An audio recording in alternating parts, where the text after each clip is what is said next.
I'm standing next to the best car you can get for $20,000, brand new in 2024, and Kia is not having it.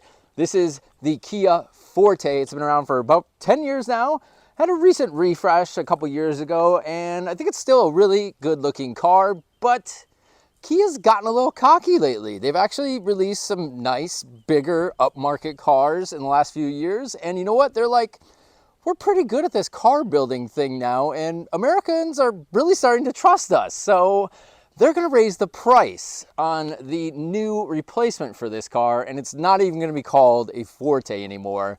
You see, Kia's jumped the bandwagon of a lot of other automakers and done the generic alphanumeric naming system where the lower numbers are the cheaper cars and the higher numbers are the better cars. So the lowest car, this is gonna be is the 4.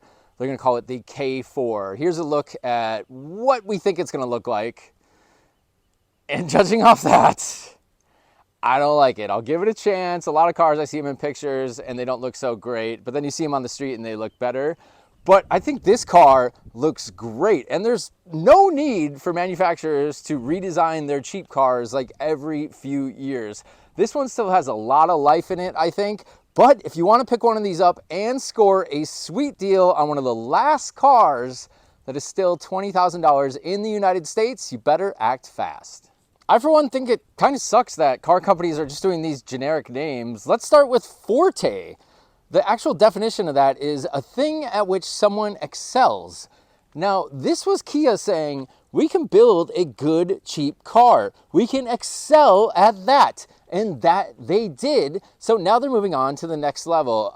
First of all, I think Kia is like, we got nothing to lose here, so why don't we just give it a shot? But also it's like, stay in your lane. This is what Kia does. It makes good, small cars. They spent the first 20 years in the United States building cars that were mostly junk or that might have been okay, but people didn't trust them. Well, they finally got a reputation of trust, and now they're moving up market into even more competition. It doesn't make sense to me. I really think they should stick to the cheap bargain car, go after the Toyota Corollas of the world, the Nissan Sentras, both of which I've recently reviewed, and I'll put links up here. Those were good cars. And I wasn't expecting much after I drove the Hyundai Elantra about 2 years back, and I absolutely hated that car. Now, it's been 2 more years. I was hoping that Hyundai and Kia, which are technically the same company if you weren't aware, this still has a lot of the bugs I didn't like on the Hyundai when it comes to the safety systems. I'm gonna go over that in a minute. Otherwise, it's a very good car.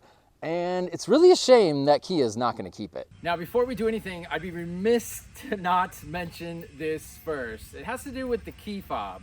Now, not only do you not get push button start, still stuck with a key, but it makes her a good weapon if you live in a sketchy neighborhood. But they've moved the fob buttons to the side. I've noticed Mazda's done this recently too. I didn't like it at first, but after a couple days, I was like, this actually kind of makes sense. You know, it's very smart. You know, if your thumb goes there, that's lock, and unlock is right underneath it. Those are the 2 most important buttons. So that's fine. But here's the thing. When you first lock this car, you're going to be jolted. Take a listen. You hit the lock button twice. What? Listen to that one more time. It's like a full-on horn. Most cars will just kind of go like toot or do a little beep. This one, I've just locked the doors and people have walked by and been startled. It's kind of crazy whoever thought that would be a good idea. So while that's silly and all, at least Kia figured out a way to turn that option off, because they must have known maybe that's a little too much. So if you go to your settings, you go down to door, you can scroll down, and this horn feedback, just turn that off. And you won't have the car incessantly honking at you anymore. On the subject of the fob, at night, it's nice to have your car light up when you unlock it. So if you just hit it once, you actually do get the headlights. But here's the problem. If you hit it again, you know, a lot of times people just multiple hit it, it'll shut the headlights off. And then you're like, wait, where'd they go? And they won't come back on no matter what you do. And yes, those are halogen headlamps, unfortunately, on a 2024 car. I tried to see how to build it online to get the LED headlights, and you got to jump all the way to the GT package, which is $5,000. Insane that a 2024 car still uses halogen headlamps. The HID or LED are so much brighter and so much safer at night. I would definitely suggest trying to upgrade these, but not spend $5,000. Let's start by taking a look at the outside. I think this thing looks pretty good. Now, this design's been around for about 10 years. They did do a slight refresh a few years ago, and they updated to that new cool looking logo, which I actually like. I think Kia might have one of the best new logos in the automotive business now. And those headlights, they do look good. Even though they are halogens, they look like they could be something more futuristic, but no, still going with halogens. Now, to be fair, this is not technically under $20,000. That's the base model, the LX, and that is super limited. For one, you don't even get a folding rear seat. It's insane. The seat does not move in the back. You got to pay for the next package up, which this is an LXS. It's $500 more, but for that $500, you get a lot. First of all, you do get a folding rear seat. And on that LX, you just get hubcaps on 15s. And if you go to this LXS, you get full steel wheels that are 16s. I mean, that alone is worth easily the $500. And on the base model, you only get white or gray as paint options. You can't even pay to get a better paint job. It's pretty insane. Once you jump to this package, you get a choice of a lot of colors, including this red, which I think looks really, really good. And I must note that the Hyundai Elantra I drove had a ton of panel gaps and build quality issues. This one is quite a bit better. The only spot I really noticed where I saw some gap issues was at the trunk.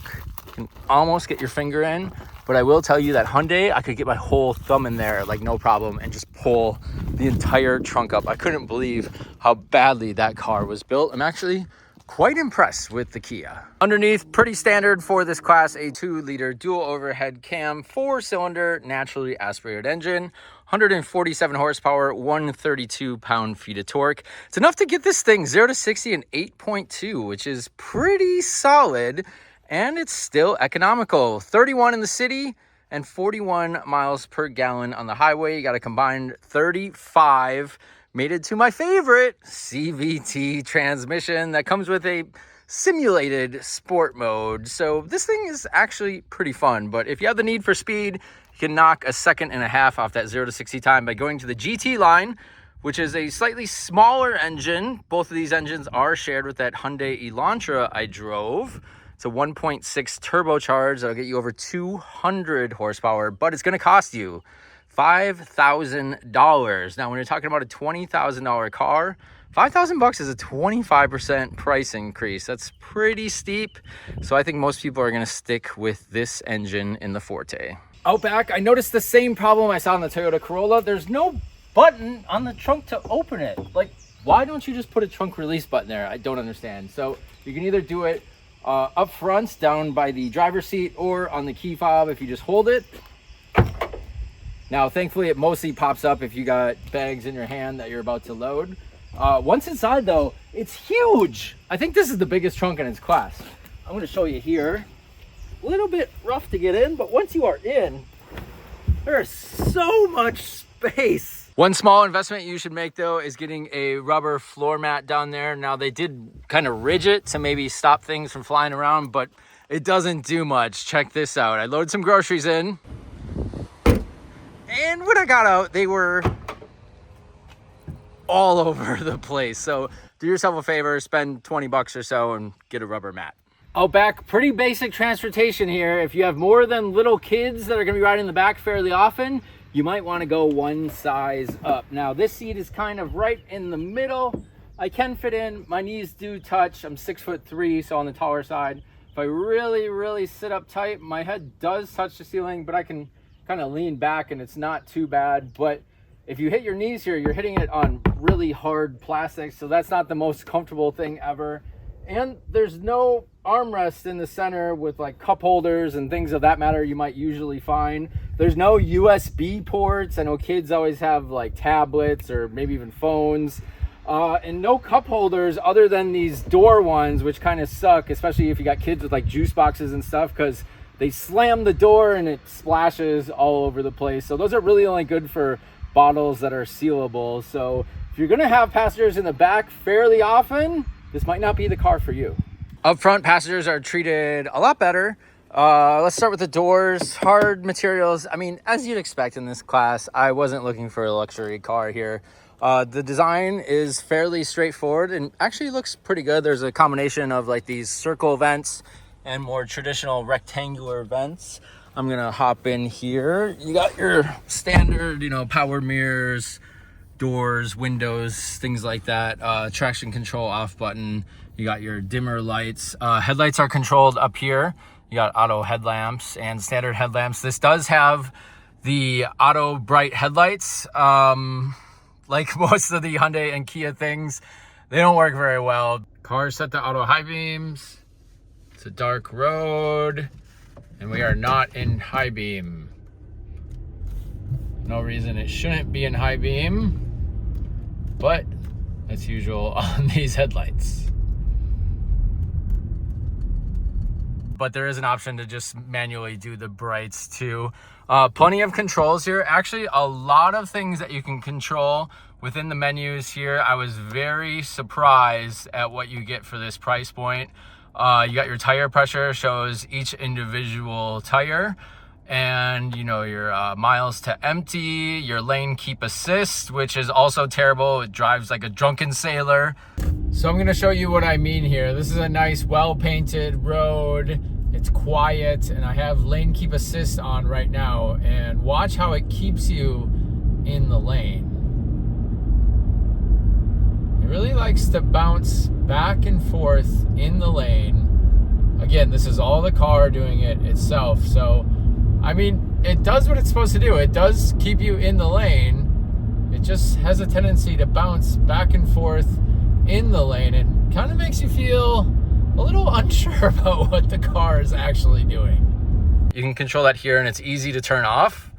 And I usually just keep that off all the time unless you really, really need it. There's that new cool Kia logo that I like.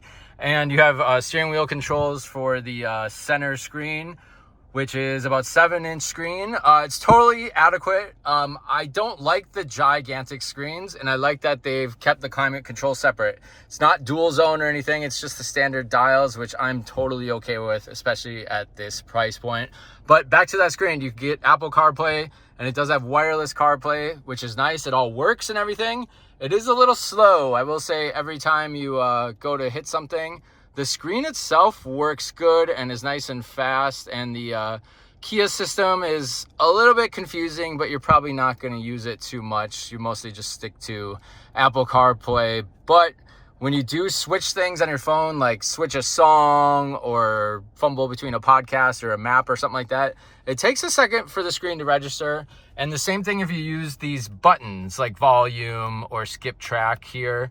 It just needs like a half a second. It's just noticeable enough. You get used to it, but you'd like it to be a little bit quicker. And while we're on the subject, these buttons are weird. I noticed the same thing in the Hyundai. In my head, I would say you go up to go to the next track or song, but you actually go down. So up is backwards, you go backtrack, and then down is forward. It seems totally opposite to me. I wish they would switch that like every other car, but once you drive this car for a while, you would definitely get used to that. And one of the few cars in this class that has a space for your phone. Now, we don't want people on their phone, and that's why we have CarPlay, and you can basically manage your whole phone there and keep distraction free, and a good place for your phone to not get damaged. A lot of cars in this price range do not have a spot for your phone, so I'm glad that they do have that. Below, speaking of your phone, you have two USB ports. Now, unfortunately, they're both USB-A. One is to control directly into the CarPlay system, and one is a fast charger, which gives you a little bit more voltage and stays nice and lit up even at night, so you can find it easily. But there's no USB-C. Now, all the phones were mandated last year to be upgraded to USB-C, so you would have thought Kia would be a little more proactive on that, but I'm sure in the new model it will have them. And you got your standard 12-volt cigarette lighter too. That transmission, it's a CVT, like I said. It's very yo-yo-y, traditional CVT, but it is what it is. You're really not going to find too much in regards to a car without a CVT in this price range, with the exception of maybe the Mazda 3. That might be the only one. And you do get a couple drive modes. As I mentioned before, you get a sport mode. Makes it a little bit higher revs, a little more fun to drive. It's not a huge difference. And then smart, which I think would be a little bit more economical. So sport or smart is all you get. You're going to keep it in normal most of the time. And this does not have auto start stop, which I think is a good thing, because usually it doesn't work very well. You get a couple standard cup holders. Now beware, if you have a bigger drink, it's not gonna fit in here, and you're probably just gonna toss it in the seat. But if you do that, prepare for your passenger airbag to go off. Now this is probably just light enough not for it to trigger, but I had a water that was a little bit bigger. I weighed it, it was like 4 pounds, and it set the airbag sensor off, and the car was freaking out like every 2 to 3 minutes. So if you're gonna put anything there, I know a lot of ladies like to put their purses and stuff. Just beware that if you buckle the seatbelt, you're gonna fool the system into thinking someone's there, and you won't have that thing incessantly beeping at you all the time. Otherwise, material-wise, it's not bad here. It's pretty hard up there. Slightly soft touch here. This kind of fake plastic aluminum looking trim, and a nice size glove box. You got some more storage in here, and the cup holders on the side again, which aren't very good, but at least you got the 2 here. Overall, I'd say it's actually a pretty nice interior, and I got plenty of space. I wasn't worried about getting in or out. I've had trouble getting in and out of the Hondas. The Toyota was a little tight, but this one felt really good.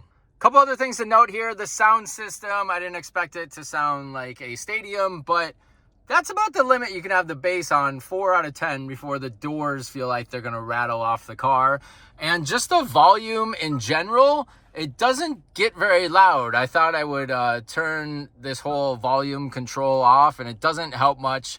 The maximum is kind of like those headphones that try to protect your ears, and it's like, let me control how loud I want it, because sometimes I'm in the groove.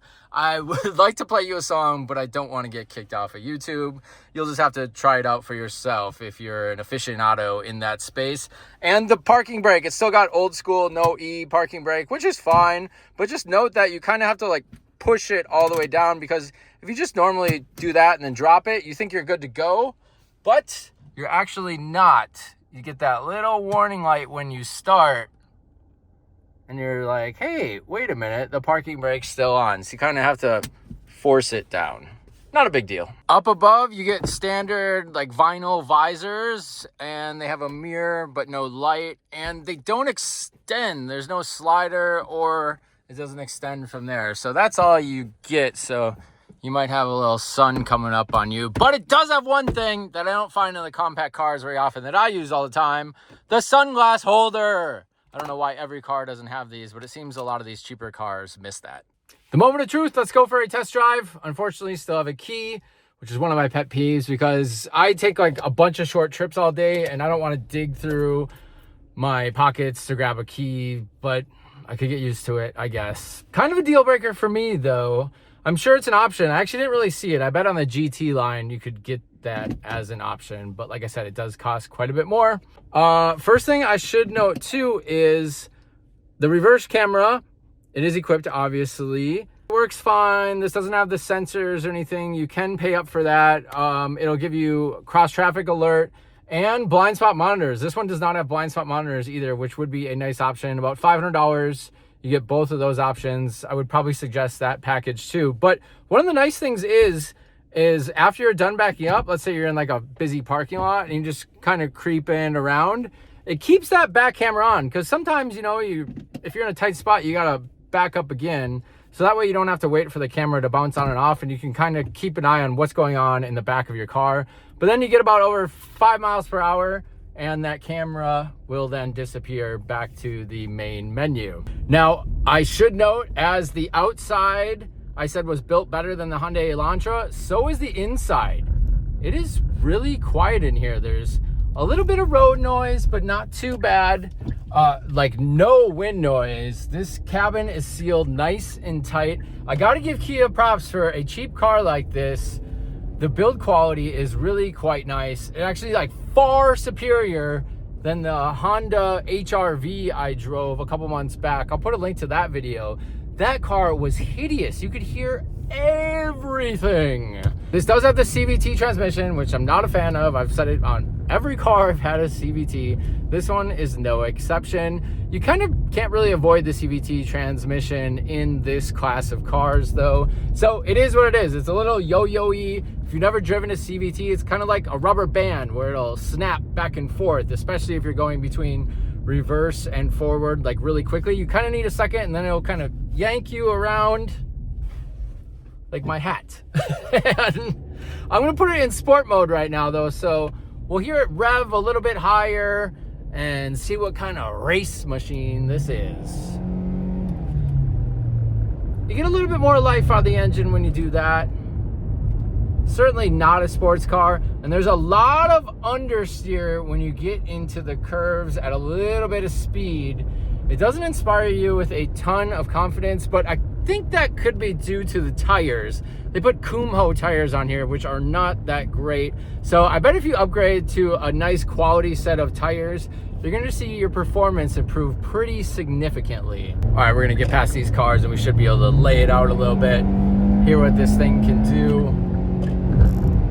Now, as much as I don't like the CVTs, I will say you push them down, they're smooth because there's no actual gears you're going through. A CVT stands for continuously variable, so it changes shift patterns all over the place, which is kind of why the sport mode is basically made up. It's a computer program just telling it to go a little bit revier, but it's nice. And you say, well, isn't that a good thing? It doesn't have gear changes? Well, the problem with the CVT is they're a lot less reliable. But I am at calm a little bit if you buy this car new, because Kia offers a 100,000 mile powertrain warranty, which should cover the transmission as well as the engine. Now, there's always exceptions where they're gonna find any way to not pay for a warranty, but that should give you a little bit of peace of mind that at least in the first 100,000 miles, you should be good to go. This road's a little bumpier here, so you can give you a sense of the noise level in the cabin, but it's really nice. I'm really not hearing much. You get a little bit of road and tire noise, like I mentioned, but beyond that, this car is very nice. The suspension is predictable. It's not gonna throw you around. It does have a little bit of wheel hop on these bumps here, but nothing beyond what I would expect from this classic car. Overall, I'd say it's a nice driving experience. One thing I should note is the seats. I'm not a huge fan of these seats. It's gonna be different for everybody, so make sure to do a test drive before you buy the car. And if you don't upgrade to the power adjustable seats, you get no lumbar support. So I have a bad back, and I could really use that lumbar support to change things. I think that would help a lot with the comfort of this car. But that being said, I didn't take it on any trips more than like an hour, I think, and I was pretty okay with that. But I bet if I went longer in a road trip, then my back would really start to hurt on these seats. So I think it's a good contender, especially compared to the competition, because it's cheaper. Now, my favorite car in this class was the Nissan Sentra, which I think started at like $22,000. So only $2,000 more, but that's a big difference when you're talking a starting point of $20,000. So if you could pick this car up, I would say do the LXS package like this. You can get the other color options and the folding rear seat. It's so silly that they don't put that on the base model. I think that base model is just for marketing purposes to say that the car starts under 20,000. So spend that 500 to get the next level up. And also pick your color, pick a good one. Don't do gray or white. And spend the 500 on the blind spot monitoring and a couple other goodies. I really wish you got the LED headlights, but you got to spend like $5 grand to get those. So look at the aftermarket. There's some LED options. They're gonna get you there for a lot cheaper. Beyond that, I don't think you really need any other options in this car. If you really start loading this car up to 26, 27, something like that, you're in the territory of a lot of really great cars, and it kind of defeats the purpose of this as being a cheap, good car. So check this car out if you're gonna keep it basy model-ish. Just beware that the smart driving is not so smart. It's still my biggest gripe about Hyundai and Kia. They claim to have all these safety features. They just don't work that well. The auto bright headlights are terrible. They keep flickering on and off all the time. The lane keep assist, it keeps you in the lane, but you're bobbing all over the lane. The forward collision is gonna go off at stuff all the time when there's nothing there, or if you're in a curve, it thinks you're gonna hit that car. It's just not smart enough, at least at the base level. And also the radar cruise control is gonna slow down for cars in the other lane. It thinks that it's in your lane. It's just not great. Without seeming too harsh, there is one thing I like about these Hyundais and Kias that other cars don't have. When you're sitting in traffic or you're at a red light, check this out. If you're not paying attention, it'll tell you the car ahead of you is starting to drive away, so you better get going. I think that's a pretty cool feature. So if you don't care about all that stuff, it's there if you need it.